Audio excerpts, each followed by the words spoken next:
Grim, wake up! What? Murph, I mean, what is it? You already got 2.1 thousand views. 2.1? That gives me an idea. Hold on.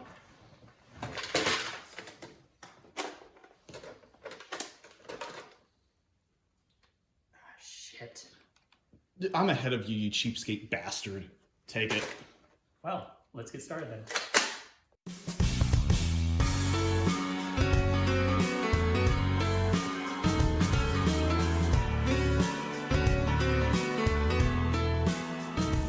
What's going on, everybody? Grim here, and today I changed outfits through the magic of video editing magic.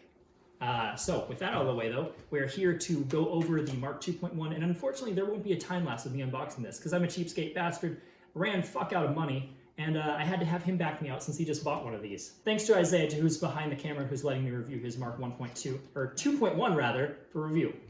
So, starting up at the front, there is a muzzle brake that can be detached for this. This is purely aesthetic, which is to make the blaster look a little bit more safe. So that way the pistol silhouette is a little broken up by this orange muzzle. It can be easily removed, and I'm sure there's someone who's going to design a scar barrel or something like that fits right in here. There is a dartzone style pick rail at the bottom for attaching stuff. You have a sight picture here and here. There is the actual slide grip, which you use to prime the blaster. You have your safety switch right here. And then if you would like to put it into safe mode, you'll pull this one, which disables you from pulling the trigger. It has a mag release right here, which you use to eject the magazine. It has rubberized grip panels and a mag well for magazines. The slide as well, it should be mentioned, is also rubberized in this segment up at the top. Just simply throw the magazine like this, and you can also top load darts through here. When you prime it, it will indicate right here that it's primed and you are ready to fire. Should probably disable the safety first. Betrayal. This thing packs a lot of punch for a small package. So let's get on to the other accessories. There's also some safety glasses, which have a comfortable rubber on the inside. So it's in between your face and this layer. Has some venting up at the top to prevent fogging. An elastic band that can be adjusted so that way you can actually keep this on your face. Onto the other things, 2 magazines are included, which can be loaded into these mag holders right here and here, and that will just sit on your belt because it has a belt loop. And there's this also adjustable drop leg holster.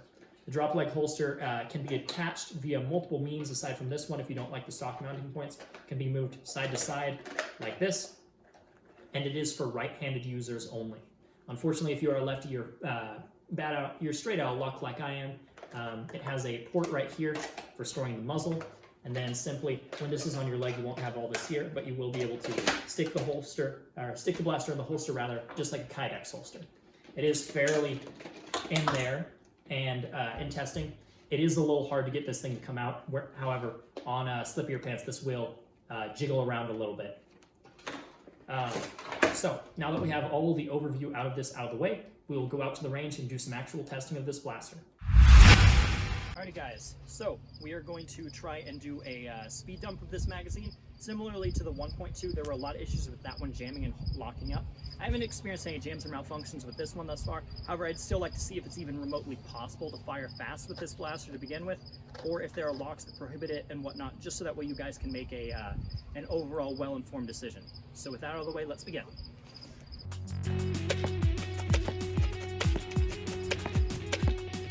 It would seem that there is something that once you try and push the slide back, returning again back to prime again very quickly does have its issues. So there may be some kind of lock prohibiting fast firing. However, I'm not sure if I don't think it's a mechanism actually jamming on itself like the 1.2. Of course, someone would have to open this up and we'd have to take a look inside to actually know if that's the case. That will go down in my opinions and my final thoughts.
How was that?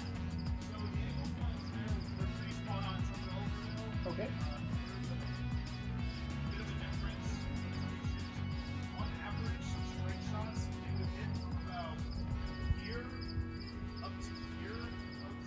Okay. Occasionally you'll get that weird one that'll be really far up, really far back. Okay. So, as you can see there, aside from one jam which happened, it was firing fairly smoothly. So from what Isaiah says, I can estimate that that was hitting about 78 to 83 feet-ish on average. And then the actual 90 feet shots were only really possible with angling of the actual blaster, although at that point, some of them were going a little farther over, a little less sometimes, but that's just probably some inconsistency in ammo. So with that out of the way, let's go to our final thoughts. Alrighty guys, so we are here after we are done out of the range, and it is time for my final thoughts. So first and foremost being from testing, this oftentimes if you accidentally clip it from the side, you can sometimes accidentally have a dart fall out, which is something I've seen online a lot of people do. However, as Isaiah noted to me, if you're reloading and you go at an angle similar to an AK mag on either this or the blaster itself, it's easier to reload it and you're less likely to do that. If you go in at this angle, I believe, it goes in a little bit smoother. It takes a little bit of practice. I'm still getting used to it, but you can resolve most of the reloading issues that a lot of people have mentioned by using such a method. Now, onto the actual blaster itself that I just put into its holster. This holster, as Isaiah has tested in multiple wars because we decided to test this in between, is that sometimes this can kind of shift around like this. And if you have more slippery pants, this when cinched down still won't really hold very well and it jiggles around some. However, on more coarse pants, like say if you have jeans like I do, you're more likely to be fine and it'll hold its place and whatnot. The glasses, I'm going to be doing a separate video on with a bunch of other glasses as well and testing popular glasses to see how they hold up. However, so far it seems like they should hold and that they're fine enough. They're just not the most comfortable things in the world. As for the magazines, I find it very interesting with how they're designed and whatnot. We're seeing this a lot more commonly, that these teeth are exposed. So far they seem to hold up and be very durable, and even if they do break, you can buy 3 new ones for $15, I believe, so it's about $5 a mag.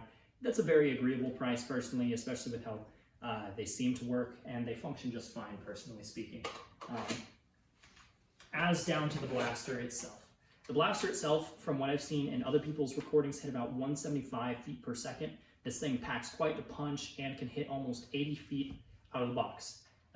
There are a couple things about it, like its grip being a little larger, but that's of course to accommodate the actual box mags in the blaster. But overall, it's a very quality product. Everything down to the rubberized grips, the little bit of rubberization up in the slide up here, and the overall solid performance it has. So I think personally, it definitely succeeds in being a successor to the Mark II, while it still maintains the top-loading functionality while also additionally giving you magazines for quicker reloads at the sacrifice of a little bit of a larger package. But overall, I think it's much safer that way, especially when you add on something like the muzzle, which realistically is just to make it safer. So with all of that in mind, on my personal opinion, do I think it is worth the 100 United States dollars that this thing retails for? I would agree. It's very hard to get that much performance in a package this small, especially injection molded. There are many options out there comparatively. You could say, hey Grim, why don't you go get a fire rat or something like that? A lot of those don't have the same level of quality as that, but there are also plenty of 3D printed options, but that's not really what this video is about. And furthermore, some of them like the Gecko were just taken down because they copyrighted, infringed on Cyberpunk 2077, for example. You can't even get those anymore. So as it stands, this is an option that's going to be available. It does exactly what it set out to do. It's very high quality, and I personally like it quite a bit. So I would recommend one, even at its retail price point. There are a couple gripes, of course, like you can't necessarily fire as fast as you want to, which is to be kept in mind. I don't really like that. That is definitely something they need to improve on, is taking out locks that prevent stuff like that, similarly as the issue was in the 1.2. I just don't think it was as bad. We didn't have any jams or malfunctions or anything. So yeah, I'd recommend this product. I'd go out and get one. Just make sure, as long as it's your purchasing decision, keep all the things that I've gone through with this blaster in mind, and then you can make your own decision for yourself. With all that out of the way, this is Grim of Grim's Nerf Works signing off. Have a good one.